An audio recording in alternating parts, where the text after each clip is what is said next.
Good morning, everyone. I am Charmaine Giorgio with Summit Salon Business Center, and I'm here today with two friends of mine. We have got Mickey Dijon from Envision Software and Annette Christina from Payrock Merchant Processing. And we are here to discuss, I feel like, a hot topic out in the world right now, and it's no-shows, cancellations, and should we as a company have a cancellation policy? If we have a cancellation policy, how in the world are we supposed to enforce it? And I guess the pros and cons, and actually, if you are going to have a policy, what steps you have to take as an owner and what you have to educate yourself on. So what we're going to share today a little bit is we've got a PowerPoint to kind of keep the conversation on track here. So let me go ahead and share my screen.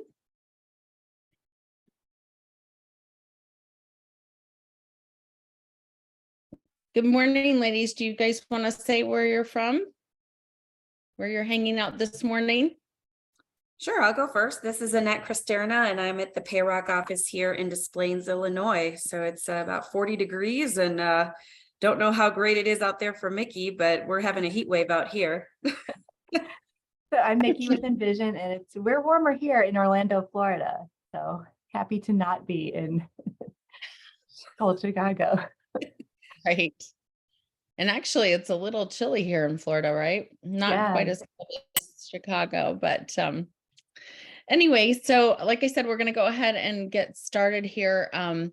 Again, good morning, welcome from Summit, and welcome to all of our community members. And I'm excited to be able to share all of this information, especially on this forum. I think it's just a great platform that it gives us to talk to all of our Summit salons, and dive a little deeper into some information that is going to come up in between maybe your coaching visits or just in general. We're going to go ahead and move to, again, the cancellation policies and no shows and what that looks like. And we want to just take a second to acknowledge our business partners from L'Oreal Professional Product Division and thank them for their support and being able to continue to, I guess, teach the business side and bring that information to salon owners.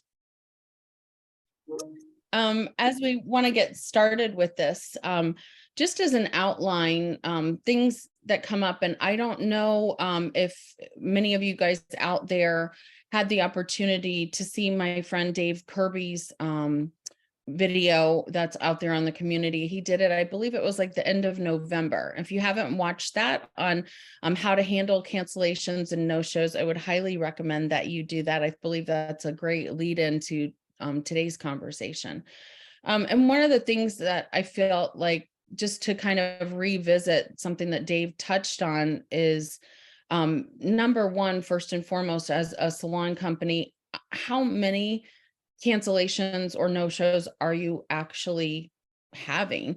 Because I know even in my own company, sometimes when you have someone that cancels, and maybe it's an appointment that has maybe they have multiple appointments, maybe they have spa, maybe they have salon appointments, or maybe it's just a salon appointment that is maybe 3 hours long.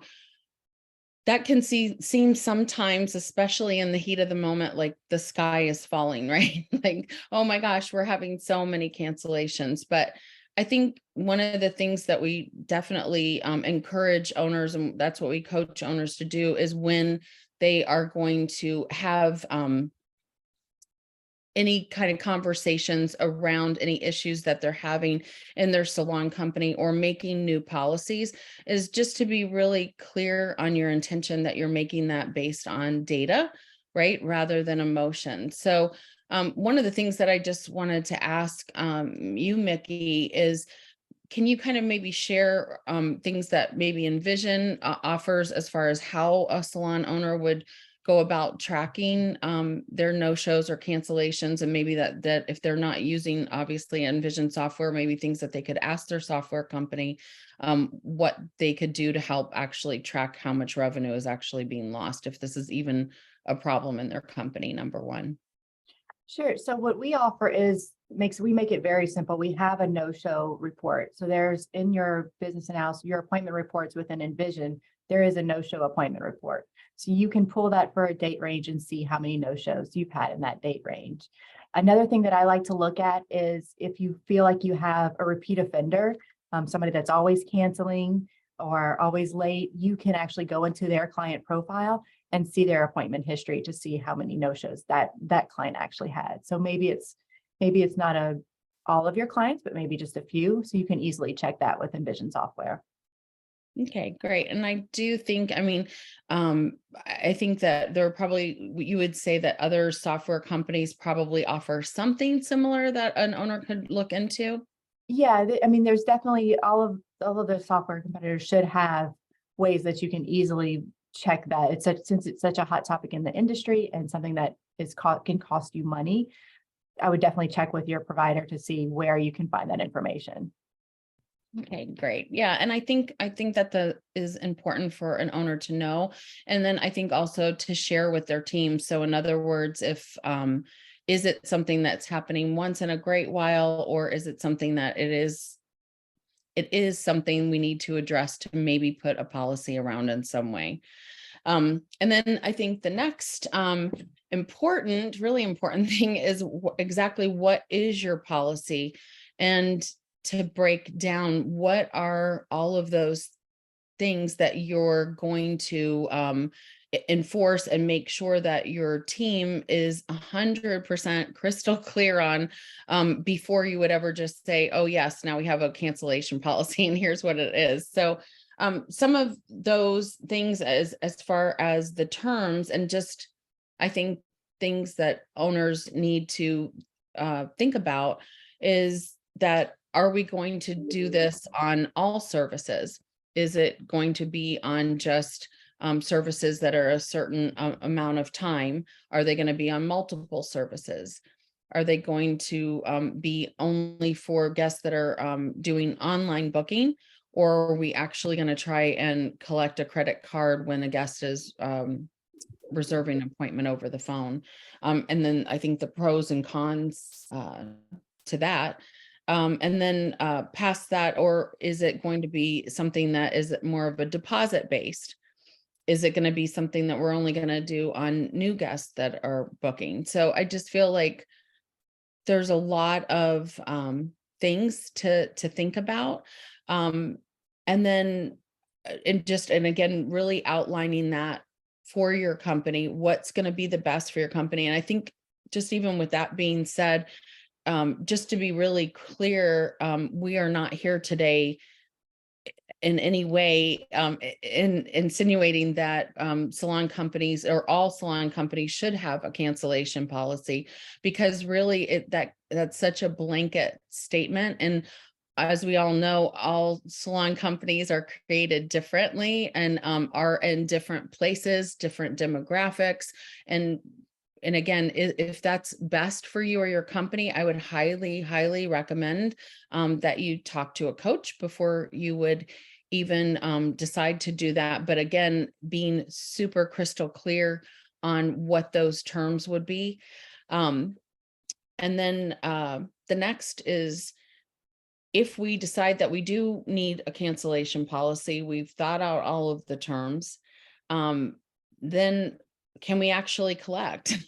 Are we actually going to collect any money if someone doesn't show up? And what does that look like?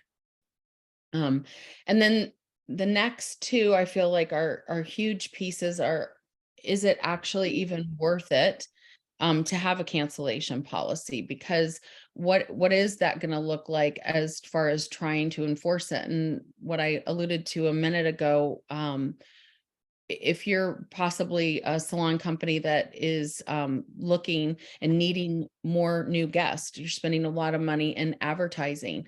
Well, I mean, having a cancellation policy right from the minute you say hello to a new guest, I don't know if that's the we're really easy to do business with, and that great first impression that you might be looking for. So again, is that worth it for some companies? And then again, if you're going to do something like maybe collecting credit cards over the phone, you have to think about, in today's time, that's, a lot of people look at that as a security issue. I might not want to give my credit card number over the phone. So is that going to deter people from scheduling an appointment with your company? And then second of all, on that is, what's the security risk for the owner if we have front desk team members that are actually taking credit card numbers? What does that look like, right? And I think the biggest part on all of this is, if in fact you did decide to have a cancellation policy of any sort, or deposits or whatever, I think you really have to proceed with a lot of caution, because there can be a lot of blowback to your company with enforcing any kind of cancellation policy. So of course, number one would be, bad reviews that are now online, when we're all struggling to get, 5-star reviews and have wonderful reviews online. Is that something? And then I think the other part of it is to really think about is, not all no shows, I guess, are created equal, right? Because there could be your guests that do have maybe a sick child, maybe had an emergency or something come up like that, I mean, are we going to enforce it on everyone? Or again, I love what Mickey said, you can kind of go back through the software and look at maybe repeat offenders. So I think all of those are just topics we wanted to kind of talk about today, dive a little deeper in, because again, we understand the reason why service providers are asking for their companies to have cancellation policies, but we also want to, like I said, I think we always want it to be a win-win for everyone. And we all know, while it's bad to get a cancellation or somebody not show up, that's horrible. But I think as owners or stylists working in companies, we also know that there are times when maybe a stylist is sick, or maybe has a child care issue or whatever. And what happens then when we have to call and move that guest appointment, or we're not able to fulfill that? So there's always, I think, different perspectives or different ways to look at it. And I think that it's definitely worth, diving a little deeper into this. So with that being said, let's go ahead and I'll let you go ahead and talk with, if we are going to have any kind of a cancellation, probably what are some of the first things that we might need to do with that? Mickey, can you go ahead?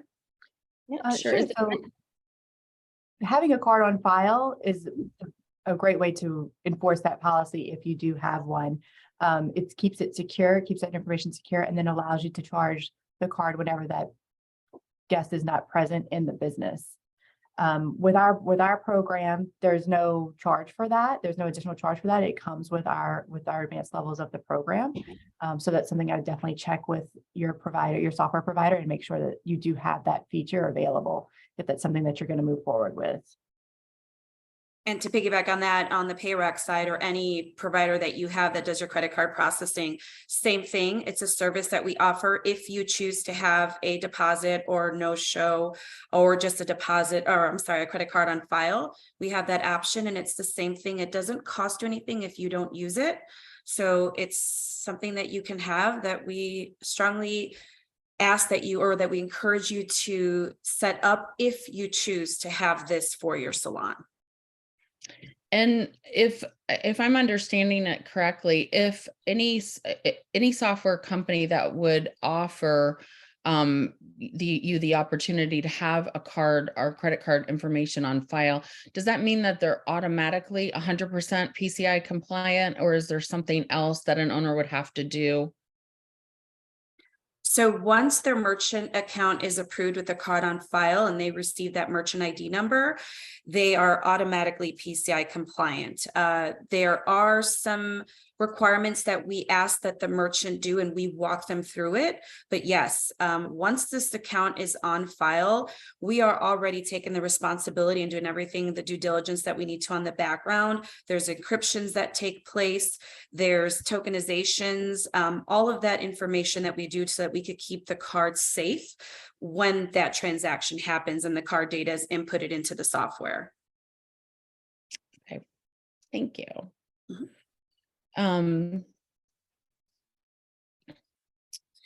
Annette, can you speak to this? So, because I feel like this is a big part of it, that thinking, because we have a cancellation policy in place, if someone doesn't show up, we can go ahead and charge their card or whatever that might look like. But I think the reality is, I don't know what, and maybe you know what the statistic is, but of people that you actually do charge their card, how many of them are actually going to dispute the charge right from the get-go anyway?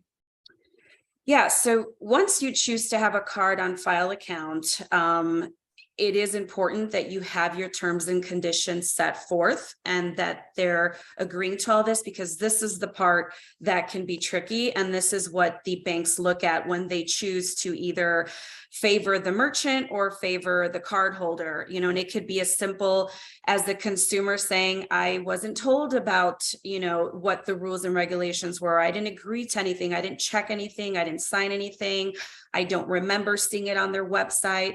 They'll come up with any excuse that they can to, you know, try to get that money back. So it's really important that you have those terms and conditions. And I'm pretty sure Mickey soon will explain all that and show you the features that we offer, or that your service provider should offer and your credit card processing company, so that these things that happen can be eliminated and help you, so that when it does happen, the dispute, you have everything that you need to fight that back. Okay. So, well, as Annette was saying, so having card on file is step one. That way it's secure. If your front desk staff or your service providers are in your software with our program, they wouldn't be able to see the full credit card information. So you don't want to fake this. You don't want to just put this number in a random field in your software. You want to make sure it's the actual card on file field, because it hides the credit card number and just shows the last four digits, so that they can refer to that card if they need to tell the client which card is on file. Requiring an acknowledgement of your terms.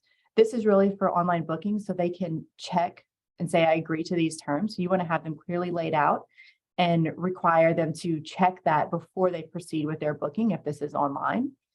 This is something that I'm sure whenever they're booking the appointment, that the staff, whoever is booking the appointment, can review with the guest as well. Send appointment reminders, so they can't say that they didn't know about their appointment. With our program, you can send email and or text appointment reminders, and then it's a two-way system. So the client can, for the text service, can reply yes or Y or confirm, whatever you set up, so that you have proof that they knew about their appointment. And then back to Annette, to have a secure process for charging that card when that card is on file. Okay. And then just a question that is like coming to my mind. So, which again, if we were going to require any kind of credit card to hold an appointment, I feel like online booking does make the most sense, because it seems like, I think from a consumer standpoint, that I'm putting my credit card information in a secure place, right? But for companies that might be taking a credit card number over the phone, which I know that you're going to get to in a future slide of the how to, but if I'm giving a credit card number over the phone to reserve an appointment, how am I am I signing or acknowledging the terms of that company that I'm doing business with? You mean into the software itself? Well, so in other words, if we're going to have to require acknowledgement, right, that they acknowledge the terms, I'm just curious that if we're taking a credit card over the phone, are they receiving a text that they're agreeing to the terms, or are they getting an email? Like, what does that look like? Or what would you recommend? So what I would recommend for our program is you can put the terms in your confirmation email, and then Okay. that's another proof and documentation that the terms were sent to that guest. Okay. So you don't need to have another one saying that it'll automatically charge the card that they have on file. That will work just by having a confirmation text. Well, the confirmation text is really just to make sure the client knows about their appointment. But the email, I would recommend outlining your terms in that email. Again, like Any credit card information will automatically be charged, kind of thing. right, whatever your terms may be, I would recommend adding that so that there's another place that they're shown. Because I would recommend putting them on your booking page as well. But then having them in that confirmation email, you can put whatever you want in that confirmation email. So the more information regarding your policy, the better. Okay. Yeah, I just, again, I always am thoughtful of the new guest that's booking an appointment, and now we're asking for a credit card. Like, I just wonder how hard it is. Like, I don't want it to look like it's very hard to do business with us. I mean, for a hair appointment, because I think about the way that a consumer might be thinking about it is, look, I just booked my doctor's appointment, or I've just booked, something, and it wasn't as hard it is to book a hair appointment. So I don't want it. I guess my point is I'm just trying to like look at it from both sides here. So. Sure.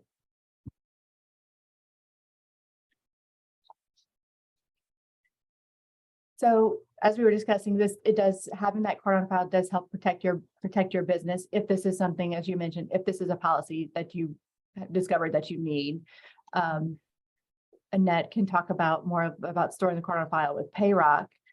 And I think you covered that a bit. Mm-hmm. Yep. So the same thing with you being PCI compliant and the encryptions that take place. This is what protects you. You get up to $100,000 in fines that we cover in case there were a breach. But because of new technology and the chips, the information that's tokenized on the back end, this is a very safe feature when you have your card on file account. And even with the communication within the software, everything is truncated. As Mickey mentioned, no one can see anything except for the last 4 digits.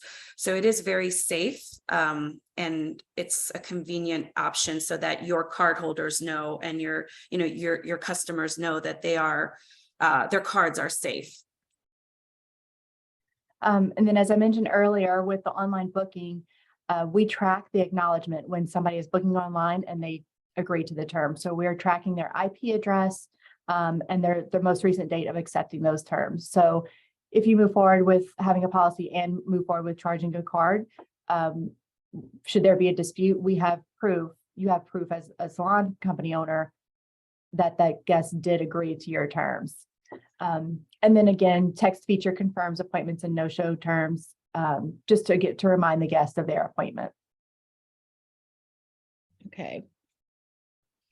And I think this is one other thing worth mentioning, because even though we can, the guest can attempt to dispute the chargeback, having the information is great, because hopefully you can win the dispute. But I do think one thing that we have to make sure that we're clear about to our service providers is, even if we have the best policy in place and we follow all of the terms, I guess the point is that there's still a chance that you're not going to win that dispute. And so I think for a service provider just to understand, there still is a chance that they might not be getting paid on whatever that service was that the guest did not show up for because again, it all, from what Annette, from what we had talked about previously, is there's never just, it's a black or a white thing. You just have to have as much proof and hope that you can win the dispute, correct? That's correct. I always say the card brand is the judge.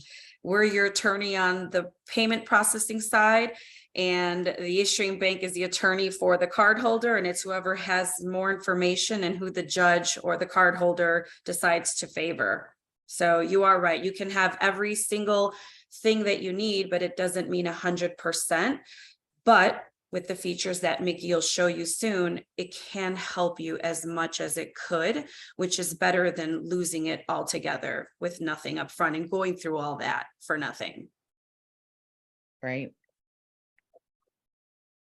So Nikki, as- can you speak to this a little bit? Sure. So as we talked about having the card on file with our program, you can just go into the client profile. You would enter their card. If they were calling in, you would enter their card number into the credit card on file feature. Again, not in a random field, which is how some people have worked around it. And if you don't have this feature, so this is the way that it's secure. And then also with online booking, they can enter the card as they're booking their appointment. So you can, with our program, with Envision, you can take this just to store the card on file. So if your policy is just to have the card to reserve the appointment, or you can take this as a deposit for a service. And with Envision, you can do this by the service. So if maybe your more expensive services or your longer services, you want to take a flat rate or a percentage of that service, that's an option. Or you could do it for all your services as a whole. So I would check with your software provider and see which options they have for online booking to make whatever policy you work out with your coach, make sure that you can accomplish that with your software program. And it's very important, guys, that you are following these steps. No one at the salon should be writing down a credit card number on a piece of paper, anything like that. It should be given over the phone one by one by card number and directly entered into this system, because that is the way to stay compliant. Because with any credit card processing company you're with, when you go through the PCI compliance feature, one of the questions they ask is, do you write card numbers down?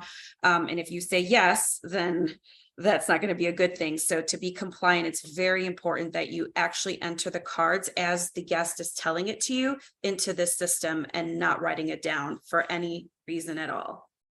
Annette, would you be able to speak at all to if by chance, let's say you had someone that at the front desk that was being dishonest and wrote down or took credit card information and possibly use that themselves or whatever they were going to do. Can you possibly talk about what kind of a liability that would be actually to the salon company? So actually, that's a good question. There actually is no liability to the salon if a person chose to steal that card data and use it elsewhere. It would then be a civil suit that would happen on that person. The salon is 100% covered because there was no breach that happened into the software or through the system or your terminal. So in that case, if somebody were to do anything like that, it would be 100% on that person themselves and a legal action towards them outside of the salon, 100%. Okay. So here's just an example of what we offer for online booking. If you do set up online booking and require a deposit or require a card on file, you are in control of your terms. So I would even recommend this if you're not collecting anything, to outline your terms clearly. This is a fully editable form, so you can highlight important features. If this is a new client only requirement, you can highlight that as well. And at the very end, the checkbox that they agree to accept these terms and conditions is what we track on the back end, so that you have proof of this should you have to dispute a chargeback. And you can set this up in your in Envision to require that before you move forward, or you can disable this if this isn't something that works for your business. So I would definitely, again, check with your provider, your software provider, to make sure that you can protect yourself if you need to outline your terms for online booking. I love that point of whether you are going to have a cancellation policy or not to have booking terms. So maybe in that area, you could even put if a guest were to be maybe more than 15 minutes late or something like that, that might shorten their appointment time or whatever that might be. So great. Okay. Exactly. Yeah. And this is just going back to what we were talking about earlier. Remind your guests so they can't say they didn't know about their appointment. Remind them we offer multiple, you can remind them multiple times, at least 3 times before their appointment. Here's an example of an email where we were putting the cancellation or the appointment terms in the email. But Charmaine, to your point, if you want, this may be, like you said, just please be 15 minutes early for longer appointments. Whatever your appointment policy is in general can be added to your confirmation email. And I love the 2-way texting for appointment reminders because they can reply yes or reply Y or whatever you say, so that there is human interaction there. It's not just getting lost in their emails and their texts that you get all day. There's a reply option there. Great.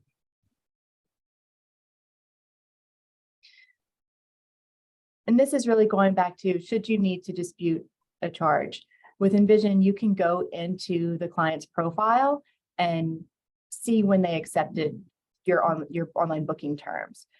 So you can see the first time the client accepted and then their most recent accepted date and time and the IP address that they were on. So as Annette was saying, this still doesn't guarantee that you're going to win any disputes, but this is very good proof that they agreed to your terms. Yeah. And the most important part is that they just didn't read it. If you noticed on one of the slides that Mickey showed, the guest literally has to check the box that they agree to those terms.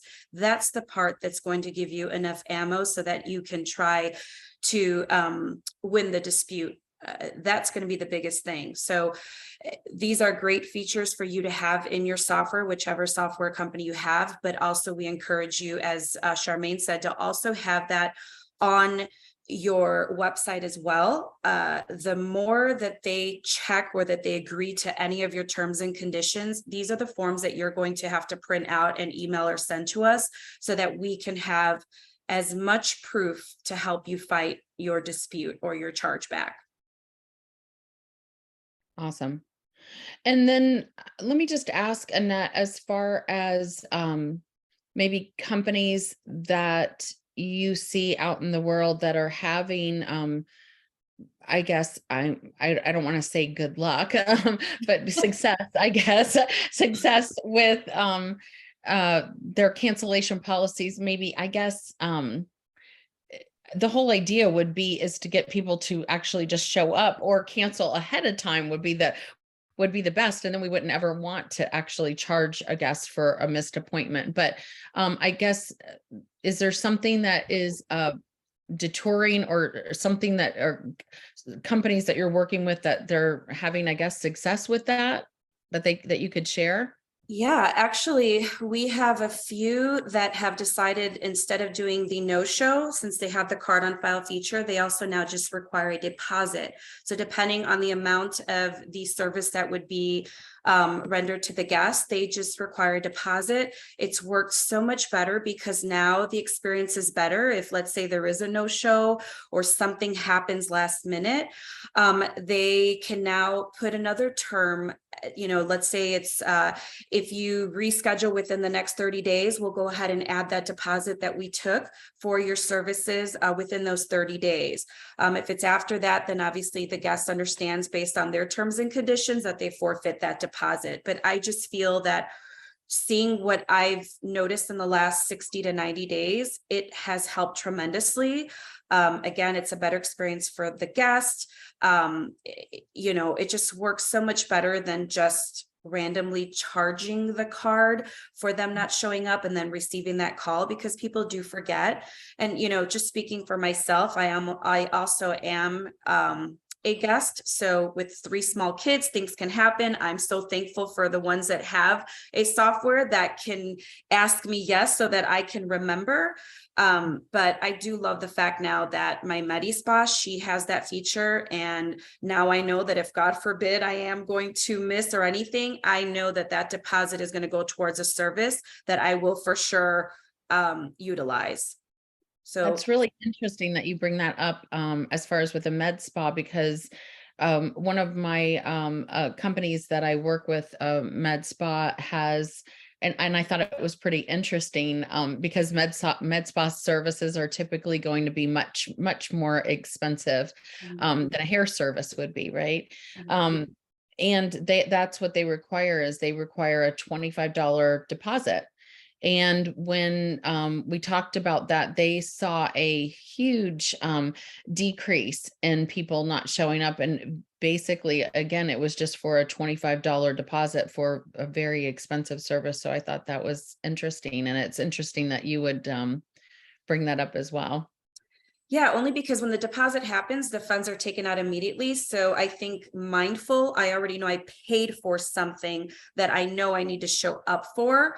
Because if I don't, it's just, for me, it's a different experience than, yes, I agreed to this, but then I'll forget. And then I get billed and I forgot why I was billed. So I just believe as a consumer, that would be the better approach, is at least what my recommendation is. But I believe, you guys are the experts. I definitely tell the salon owners, reach out to your coach so you could see how or what you're experiencing, and if this is the better option than the no-show. Right. Well, and again, like I said earlier, I think it can't be blanket advice that we're just giving to all salon or spa companies, because it is a very individual thing. And so I would highly, like I said, any salon owner, spa owner that wants to do this, I would highly recommend that you reach out to your coach or to a coach to kind of talk about it, the good, the bad, the ugly. And but I really appreciate both of you guys being here today to talk about this, because I do think there's a lot to think about before putting a policy like this in place into a company. And then even if you do want to have a policy like this, I think what you guys have brought is, there's a lot more to know about actually enforcing it, and the how, and what the owner's responsibility is really on their end to make all of this happen. And I think really the biggest thing that you brought to me is in looking at all the information, is that at least I feel like there's ways that the salon owner can be protected, that these terms can be a clear agreement. If in fact, if it is in fact something that a company wants to move forward with, that there's secure ways in doing it. But again, I think my side of the street is always, proceed with caution, because as a salon owner myself, we have had blowback in the past for enforcing a cancellation policy. And it's just, it doesn't feel good on that end of it either. So, but again, I understand the need to protect yourself. So thank you guys both for being here.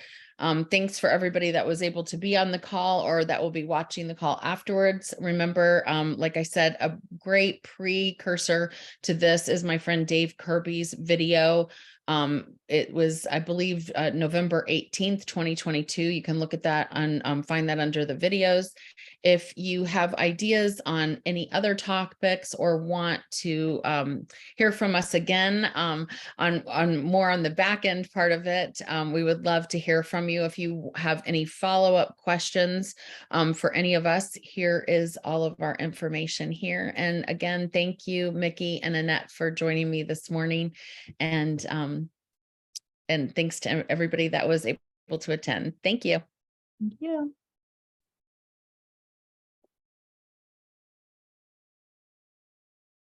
I guess that's it.